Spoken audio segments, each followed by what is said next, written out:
Gosh, we have a lot to talk about today. When it comes to firearms, there are a lot of developments going on in Washington, and some of these, it's splitting. We hear all the time. Mainstream media likes to refer to the gun lobby as being some great big monolithic ogre that is going around the country, destroying small children in schools and pillaging and things of that nature. But two of the main gun lobbying organizations in the country are split on an issue that has been a major issue for gun owners, some gun owners, we should point out, for many, many years in this country. We're waiting on Forrest Anderson from Washington Street Pawn, but in the meantime, Todd Eccles from Patriot Defense is in studio with us already. And Todd, welcome back. It's good to be here as usual. We were talking about off-air national concealed carry reciprocity. And there's some confusion about this because our two members of the House here in Idaho are being accused of voting against gun owners. And you're thinking, what, Labrador and Simpson? Are you kidding me? As it turns out, they're voting against certain provisions of a bill which would actually install more gun control in the United States.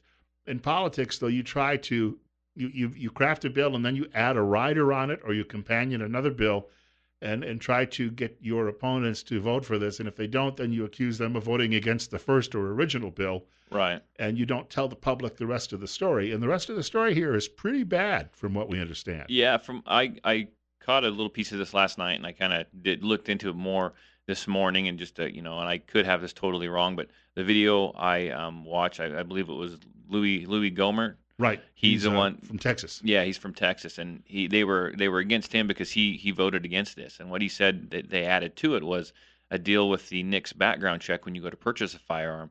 That now if you get denied the right to purchase a firearm or denied the right to own a firearm, you cannot find out why. And if you can't find out why, they keep that to themselves, and they don't tell you why. Then you can't combat that. You can't make it right. You can't figure out why you can't own this firearm, and it's just another way to issue in gun control via the back door.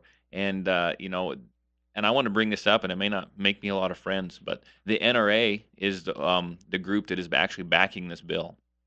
They are pushing it. They know this is in there, and when people like Louie Gohmert and people like that come out against this because they decided not to vote for it because this was in there, he said the NRA is now coming after them, saying, well, every year the NRA will grade these different politicians on how friendly they are to gun control, and we're going to give you a bad rating and a bad grade and make you look horrible. And I don't know, people just need to understand what's going on here.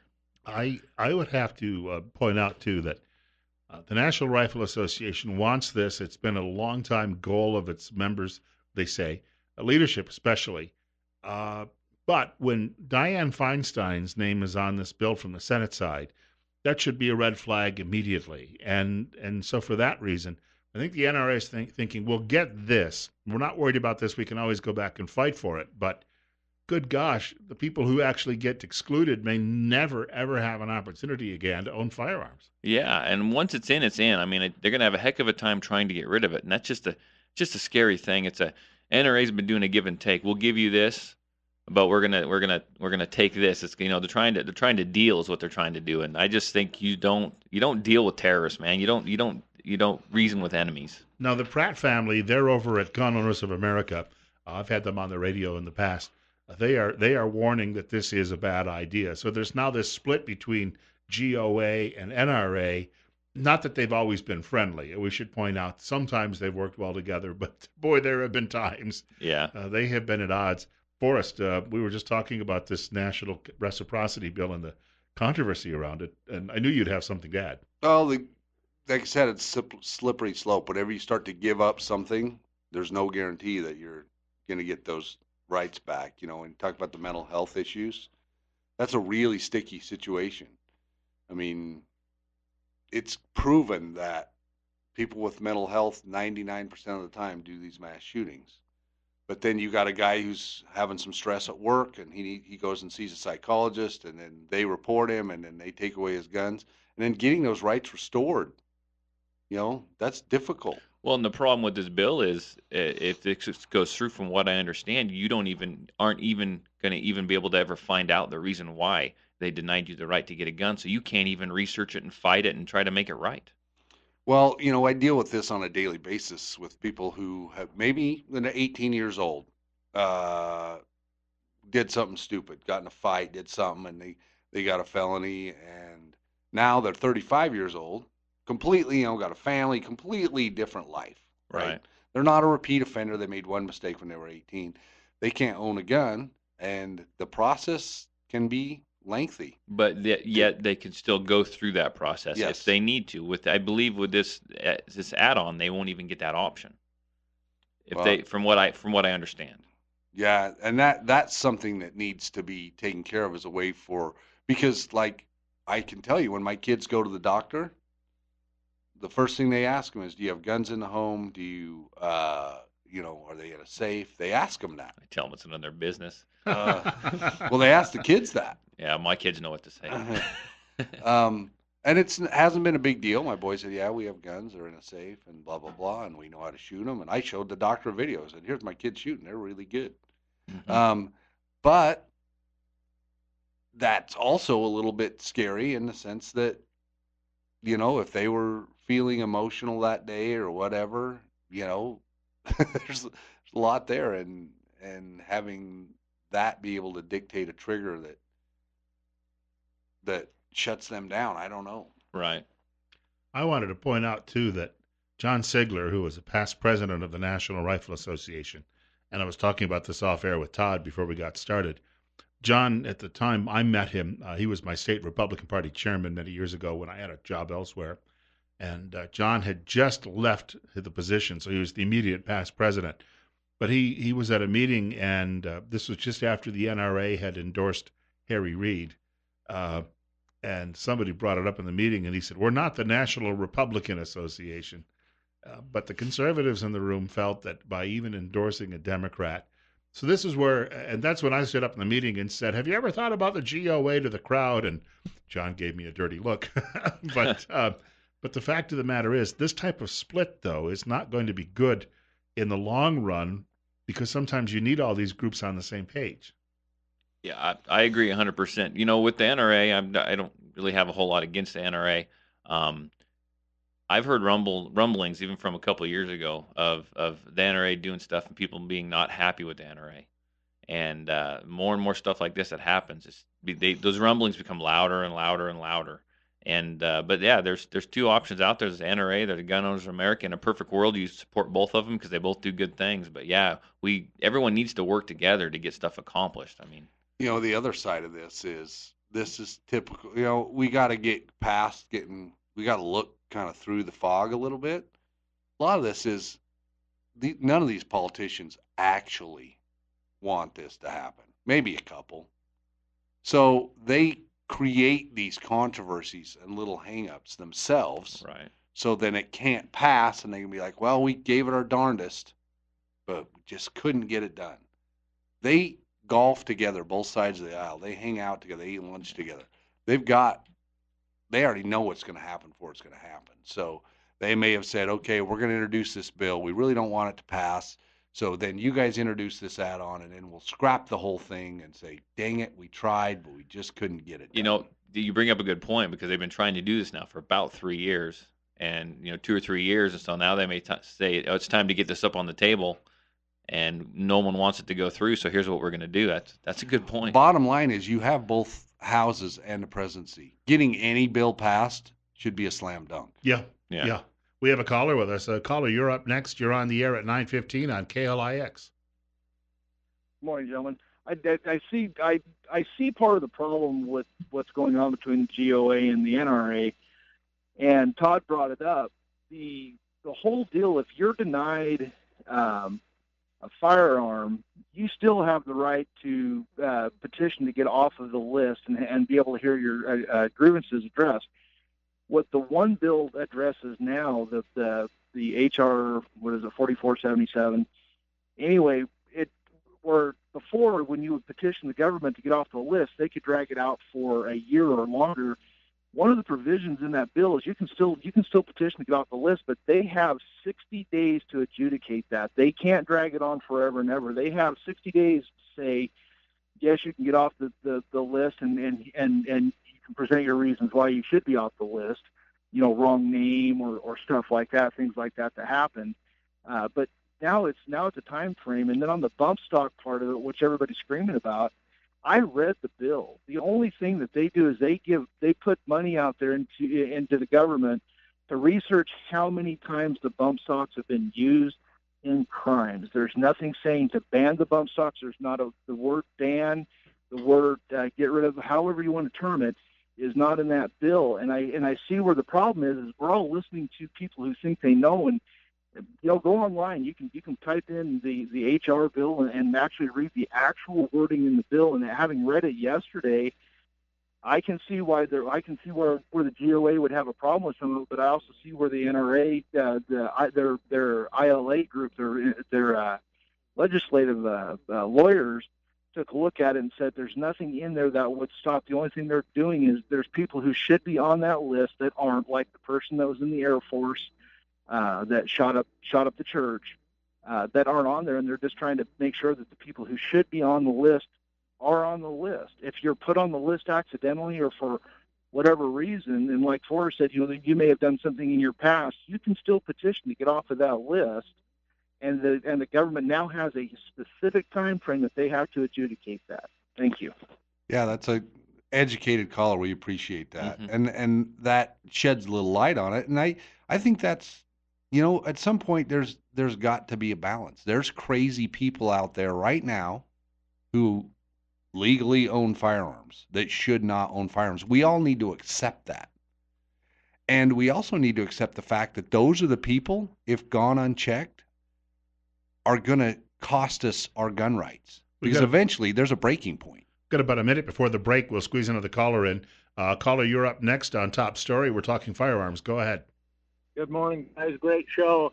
You was right on the money when you said, these guys play golf together. It's just like professional wrestling back there. This is all rehearsed. Okay, you guys do this. I'm going to take a hit. You're going to win this one. I'll win the next one. Well, the good thing is Trump's went back there and stirred this pile of poop, and it's starting to stink pretty good. So even if they get rid of him, we're still watching this, and all this corruption's coming to the top. Thanks, guys. Hey, thank you. And speak of the devil, all right, the angel, Louie Gohmert is on TV right now live as we're talking. So he's one of those fellows out there who's saying they're not all pro wrestlers. Gohmert, I think, is one of the good guys. There's a handful. A handful is the way to put it. 435 of them, and you could probably count them on both hands. So he hasn't lost his soul yet. No. The representative from South Carolina as well. I love that guy. I've forgotten his name right now, but he was a prosecuting attorney. He's really sharp. Trey Gowdy. Oh yeah. Oh my goodness. I would not want to be on his bad side. No, he's awesome. Smart guy. We have a short break. And then we'll tell you the contact information too as well for both Forrest and Todd. That's on the way in a few minutes. We're at 22 on News Radio 1310 KLIX and newsradio1310.com.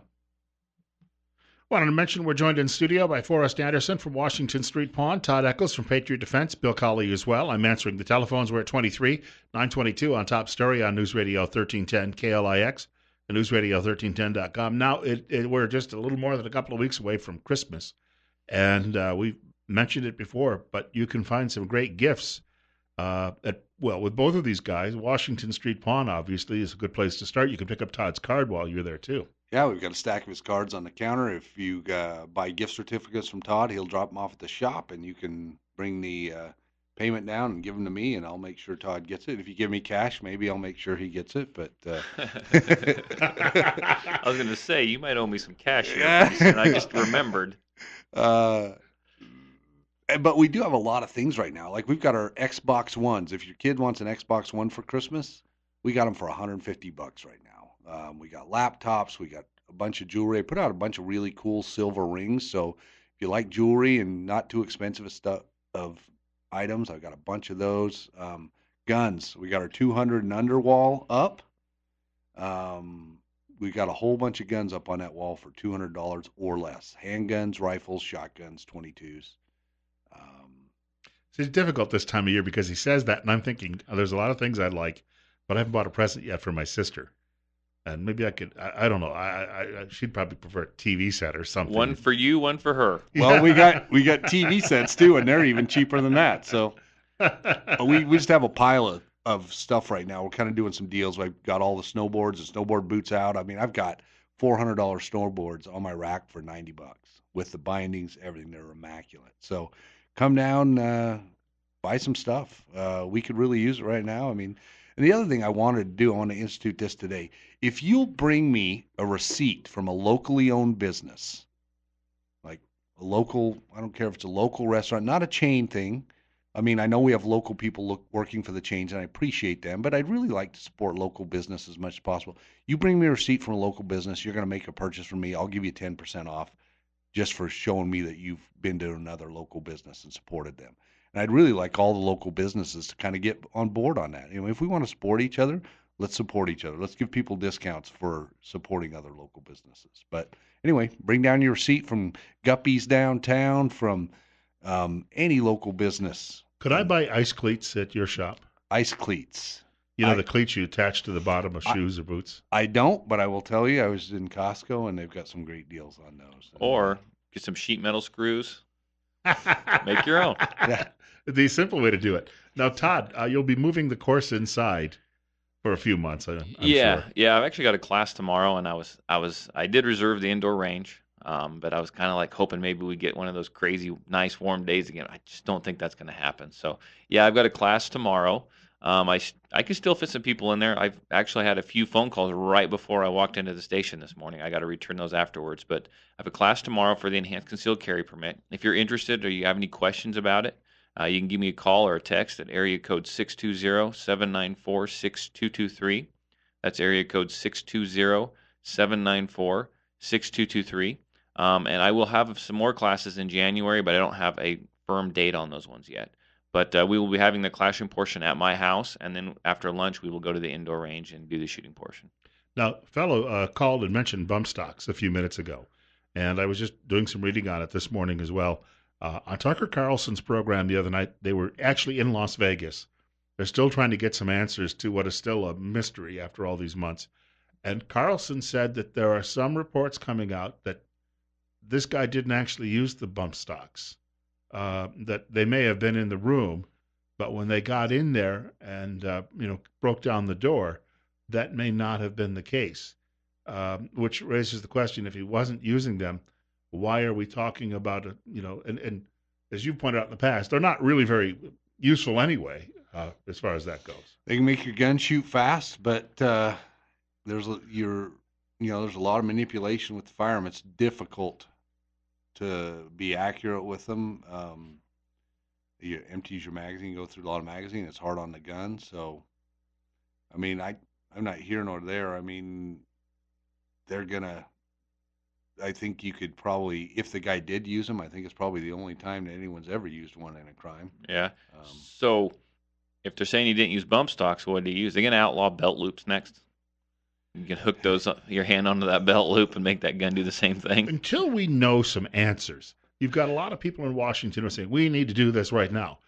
But they're doing it on a lot of hearsay. I mean, we don't know yet what the real story is. Well, they might know what, I hate to sound like a conspiracy guy, but they might know exactly what the story is. Yeah. Doesn't fit their agenda, so they got to get stuff pushed through. Fast. Yeah. Before the truth comes out. Yeah, and then the truth comes out, and they're like, I guess that wasn't the case, but we already passed the bill, so we're not going to. I mean, when's the last time you actually watched them rescind legislation? That's never going to happen. Doesn't happen very often. No. Hence the reason for that little add-on that they put in there that talks about gun control, why we don't want that to go through. Because when's the last time you heard them rescind legislation? There are people, and we've talked about this in the past, you have to be vocal on this end, because the one thing that they can pile up lots of money to buy commercials for campaigns, and they can do half-truths when they're talking to people and send out their mailers. But if we have an informed public and that public is giving them some constant feedback, I don't think a lot of people, I mean, I know there are some members of this audience that will occasionally pick up the phone and call, but most people don't do that. And we really need to keep that pressure on them. Yeah, I mean, what do politicians do? What is their number one goal? That's to get elected. They don't care. They honestly don't care what they vote for. Their moral compass is based on whatever public opinion is. the direction they're going. That's why, I think doing something with the mental health issues is a great idea, because if these guys continue to do these mass shootings, people with mental illnesses, they continue to do these mass shootings, eventually public opinion is going to sway. There is a breaking point. So if we don't address this and we continue to allow this little tiny minority sect of people who have an illness to do these things, eventually public opinion is going to sway. And I guarantee you, your politicians are going to be leading the parade because they just want to do whatever's going to get them elected. We're going to talk more about this and some other issues related to firearms and give out some contact information again in a few minutes. It's 9:30. We're at 25. That's our high so far since I walked in this morning. On Top Story on News Radio 1310 KLIX and newsradio1310.com. We're talking firearms during this hour of Top Story on News Radio 1310 KLIX and newsradio1310.com. Todd Eccles is with Patriot Defense. Forrest Anderson with Washington Street Pawn. Bill Colley answering the telephones. It's 9:34. We're at 25. I've got a quick note here. We talk about these things now and then because we occasionally have a caller who likes to tell us that some liberal at some college who doesn't like guns says that people who actually own firearms are not a deterrent to crime. This story out of Georgia, Atlanta, a policeman took a homeless man to Chevron, offered to give him a ride, and the homeless man then attacked the police officer and tried to take his gun. So a woman who was at the gas station pulled out a firearm and fired 3 shots, apparently hit the guy once. He still managed to run to McDonald's across the street, beat up an old woman and tried to steal her car. And then the people inside McDonald's took matters into their own hands, came out and beat him up. He's in jail now. So we keep hearing, you don't need a firearm for self-defense, but she may have saved the police officer's life. Yeah, and that's part of the reason why you carry. It's not necessarily to defend your own life. You might be able to defend somebody else, but you gotta be safe. You gotta know the law. Yeah. You got to be prepared. I carry. I'm sure Forrest and a lot of people do. I carry a gun wherever I legally can at all times. Why do I do it? Do I do it because it makes me feel cool? No, I do it because you never know when something bad is going to happen. And if something bad happens, it gives me the option of intervening, protecting myself, protecting my family, protecting others. That's why I do it. I was at CrossFit last night, and I was talking to someone about running and stuff, and they're like, "You're like the only guy around here that runs with a gun." I was like, "You'd be surprised." And then I had to go through my explanation of, you don't know what can happen, when it can happen, or where it's going to happen. So I like to be prepared. I wanted to point out too, though, as well. You've mentioned it often that your best day in a crisis is going to make your worst day on the range look really good. She fired 3 shots. She struck him 1 time, but the other 2 shots went straight, which goes back to that point. In an urban environment, people never pay attention to what's behind their target, especially in a panic situation. They're just pointing and pulling the trigger. I remember there was a foot chase in New York City, police chasing a guy, shooting at him, and I think they ended up shooting like 5 just bystanders, and they never did hit the guy. You've got to be, that's why you just train and train and train. Hopefully that muscle memory takes over. Yeah. Now, the other day there was also a video, and I'm not sure where it took place, but I caught it quickly on TV. 2 guys, road rage. They were in a city somewhere. A TV crew happened to be there on another story. These guys got out and started shooting at each other. Wow. They both got arrested, but you literally, you see the one guy coming up the street, and he's already aiming and pointing as the other guy gets out of his car. And people who are walking toward the street suddenly realize something's going on here. They turn around and go the other way, which is a good idea. But again, you don't know when these things are going to happen. No, obviously, the TV crew was right there. It was right in the, you don't know when these things are going to happen. And you got to be prepared at all times. You have to have the knowledge, know the laws, take the class, know that maybe necessarily using your firearm is not appropriate at that time. Know that you need to go out, like Forrest mentioned, and train and practice and develop that muscle memory and be as good and proficient with that firearm as you can be, because under stress, in a self-defense situation, your shots aren't always going to hit the mark. But if you practice and train and are the best that you can, you're going to have better chance of hitting the mark than that person that goes and shoots in the concealed carry class and doesn't pick up their gun and shoot it again for the next 6, 7, 8 months. We have a caller with us. And caller, we're coming up on 9:38. You're on Top Story. Go ahead. Yeah, I just had a question on enhanced concealed carry. I have mine, but when you go buy a gun, they don't do a background check after that, do they? You just fill the paperwork out. Exactly. If you've got in the state of Idaho, when you have the your permit, you present that. You do have to fill the paperwork out. You present that and your driver's license. I believe they take photocopies of it. I'm looking at Forrest here to make sure I'm saying this right. They take photocopies of it, but they don't actually have to call it in, so it makes it a little bit quicker. Yeah, all you have to do is fill out the paperwork, fill out the questionnaire if you even have an enhanced permit or a concealed weapon permit of either nature. Yeah. I mean, it makes your later on. Sorry. Go ahead. So if later on, if you went to a doctor and they reported you for having mental health or something like that, would they catch that since they don't do the background check? They would. They would confiscate your concealed weapons permit. That's how that worked. Okay. Yeah. That makes sense, though, I would think at that point. But again, it's how do we define mental illness? As Forrest said at the beginning of the program, a guy who's had a bad day at work and goes and sees a shrink isn't necessarily a problem. And so we've got to figure out how we sort all of these people out. You have to have a definition. A definition of, I mean, they got to come up with a definition. Because if you just go talk to someone, that doesn't mean you got mental health problems. Maybe you just need to talk to somebody, and you don't have any friends you can talk to, or what it might be. Or you don't want to talk to Or them. you don't want to talk to them, yeah. So they've got to come up with a clear-cut definition, not just this real vague thing of, you do this, you got a mental health problems, we're going to take away your guns now. We've got to take a short break. In studio with us, Forrest Anderson and Todd Eccles. We'll talk a little bit in the next segment about how you can get in touch with them, and then maybe a little bit of a follow-up to the mess at the park out in Jerome County, which we got a lot of feedback on that last week.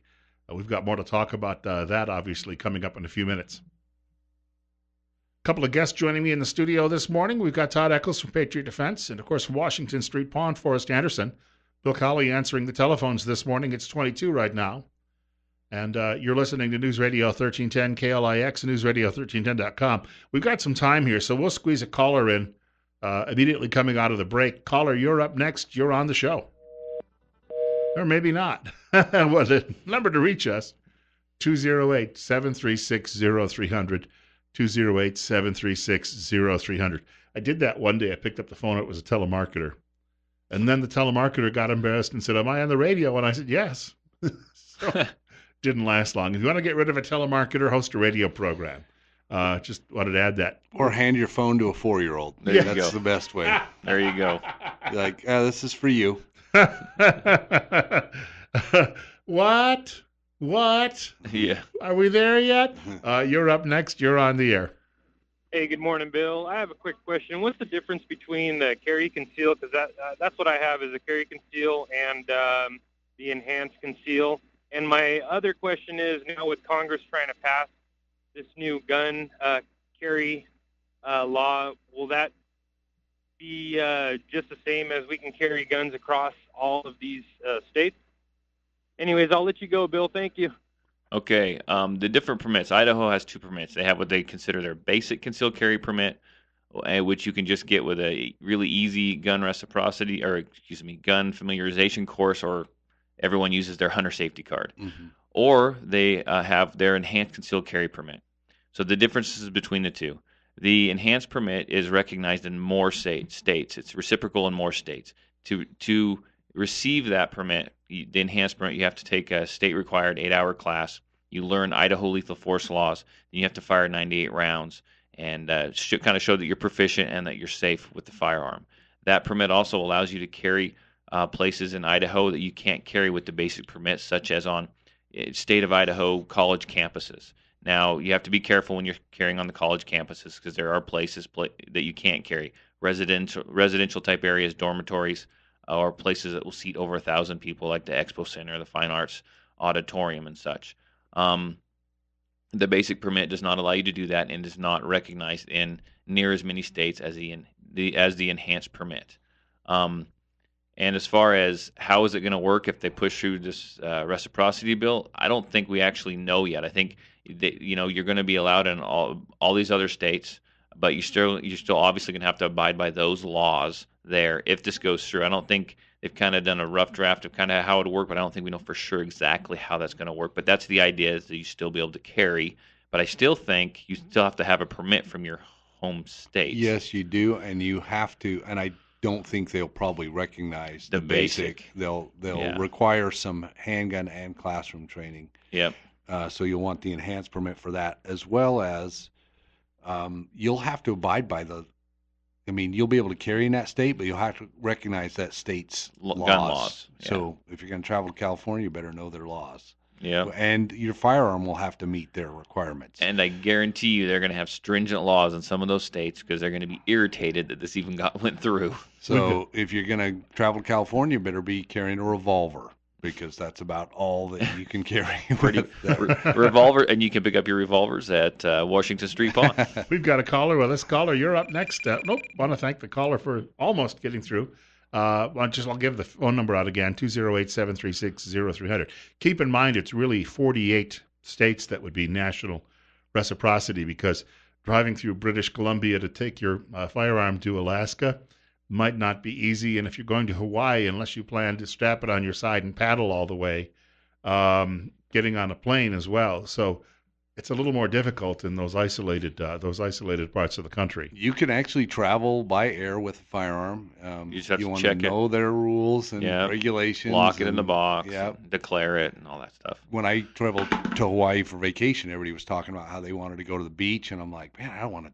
That doesn't sound fun to me. So I was planning on going pig hunting instead, because in Hawaii you can shoot a pig every day. Yeah. Yeah.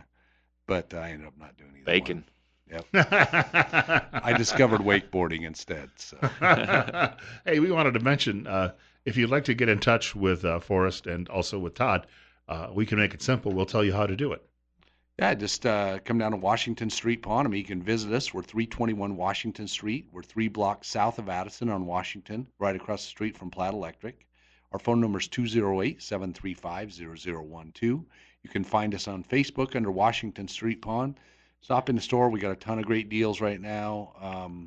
Really driving business right now. We got a ton of cool used guns that have come in lately. You can call or text me. My name's Todd, Patriot Defense, at area code 620-794-6223. That's area code 620-794-6223. I do have a class tomorrow. I still have plenty of room in it, and I will be announcing my schedule for January here, and then probably within the next week, hopefully. You can even find me on Facebook under Patriot Defense. Like the page. Christmas is coming. It's almost here. If you want to get gift certificates or something like that, let me know, and we can get that all figured out and get a gift certificate for your buddy or a loved one. That'd be fantastic. I want to point out, I'm just reading up on what happened. I don't think there's been a decision yet in Jerome County about the park because of the garbage being left behind by some people who are target shooting.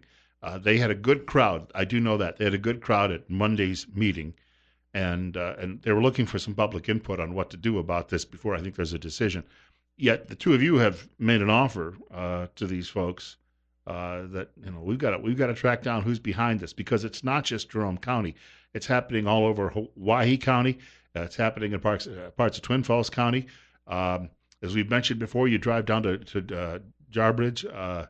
You see the signs are all riddled with bullet marks. If you see somebody doing something like this, you don't necessarily go confront them, but there are ways to go about bringing it to a stop. Yeah. Everybody's got cameras on their cell phones. Shoot a cell phone video, get their license plate number. Let's get these guys turned in. Washington Street Pawn has offered to donate a handgun. Todd's going to give an enhanced concealed class to someone that gives information that results in the conviction of someone doing this, because that's what it's going to take. Criminals and knuckleheads do things because of opportunity. So if we take the opportunities away by being vigilant, we'll get, we won't have to deal with this as much. And go on, share this with all your friends. I know not everyone listens to the radio show. Some people are at work, or they don't have access to the radio. Share this with your friends. You can go to the Patriot Defense Facebook page. I did do a post on it. I think it was last week or earlier this week, and I can redo that post again. Grab it, share it with everyone.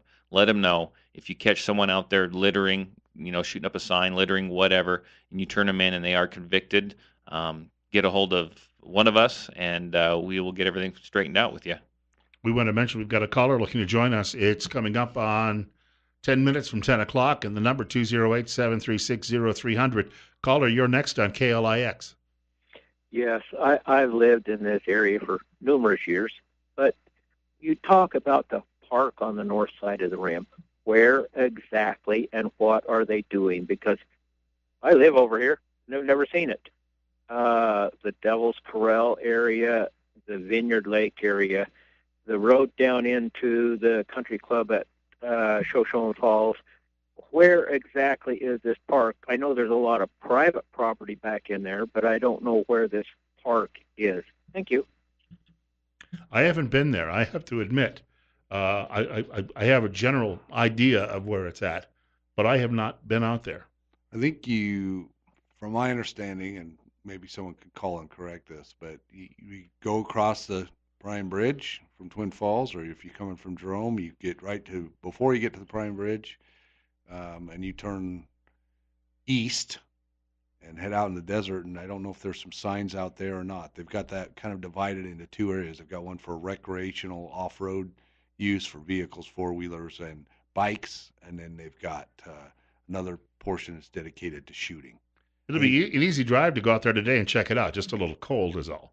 Yeah, it'll be a little chilly. Yeah. Maybe I'll go run out there this afternoon, huh? We have another caller. Caller, you're up next, and you're on Top Story. Well, greetings, gentlemen. Charlie Howell again. Yes, sir. So, how about this? When the gentlemen's people came in Monday and visited with on the park, so I would be glad to bring a map by Forrest's place, the Washington Street Pond. I know where that is since I do shop at Platte Electric.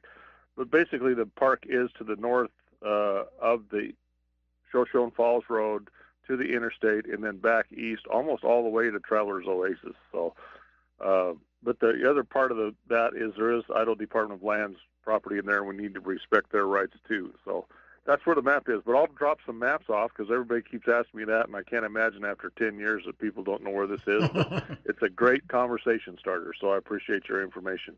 And by the way, you did have some great input, I guess, on Monday. Yes. Oh, yeah. Absolutely. No. And I appreciate people getting sidetracked about the garbage issue because it is terrible. But the reason we're requesting an Idaho Department of Lands is strictly for the park, and we are stressing that you guys are creating a mess out there, but that's not why we're doing it. It's for the park. It's not against shooters. It's for the park. So I wanted to stress that also. Super. Thank you. And we're looking forward to seeing the maps. I appreciate you guys doing that. I really do. Thank you very much. All right. Take care. Charlie Howell joining us, one of the 3 commissioners in Jerome County. I'll tell you what, it's refreshing to see a politician providing solutions to problems. Oh, yeah. The fact that he's going to bring some maps over to the shop and, give people directions how to get there, and just all those guys actually getting involved for a solution. That's really refreshing because usually it's just, let's have a committee meeting, and then let's have a committee meeting about the committee meeting. I mean, the fact that they're being proactive is awesome. I don't know that Jerome County, I would really label many people politicians. They're so regular in the sense that they're just normal. They don't have any of those usual political traits that we don't like. And they're trying to do something good for us out there. I mean, give us a place to do something. And then shooters typically go out there and they trash the place. I'm not trying to classify all shooters into that group, but come on, people, don't haul your garbage out there. You're going to ruin it for yourselves. Mm-hmm. I mean, it's ridiculous. We have another caller. Caller, you're up next. You're on the air. Go ahead. Yes, sir. I enjoy your show very much. I think it's a great show. But my question is about firearm possession. If there's a felon in the household, can I own a firearm and just not have it on the premises, or can I have it in a storage unit, or do I need to keep it at somebody else's residence, or am I allowed to own one at all whatsoever? You can own a firearm. There just can't be any firearms in the residence. Just because you live with a felon doesn't negate your Second Amendment rights. However, it does limit you possessing one in the home. They can't have access to it. That's a good question. I know that's come up in the past at times. 9:55, we'll squeeze another caller in here. It's 24, and you're on KLIX. Go ahead. Oh, okay. Well, we'll try one more. I'll give out the telephone number, 208-736-0300. Caller, you're up next. You're on the air. Yes. I said I'd lived here quite some time. A question. Years ago, it seems like there was a county ordinance between Jerome and Twin Falls County that it was against the law to fire a firearm across or into the Snake River Canyon. Is that still on records? That's absolutely still On the record. Yeah, Yeah. you can't shoot from the rim down into the rim, Or and you can't shoot across from it. the rim across to the other side. That's because just there's so many dangers. You don't know who's down in the canyon or who might pop out on the trail on the other side. Growing up in Murtaugh, I grew up right on the canyon rim, and I remember one time me and my nephew were down in the canyon hunting ducks, and somebody started shooting. The bullets were, I could hear, whenever you can hear the bullet, you know it's close to you. Yeah. And there were several shots that went, and we were sitting in a blind. I don't think they could see us, but they were shooting down into the canyon. Yeah, it was kind of dicey. Scary, yeah. Got a lot of folks trying to squeeze in here in the last couple of minutes. Caller, you're up next. You're on the air.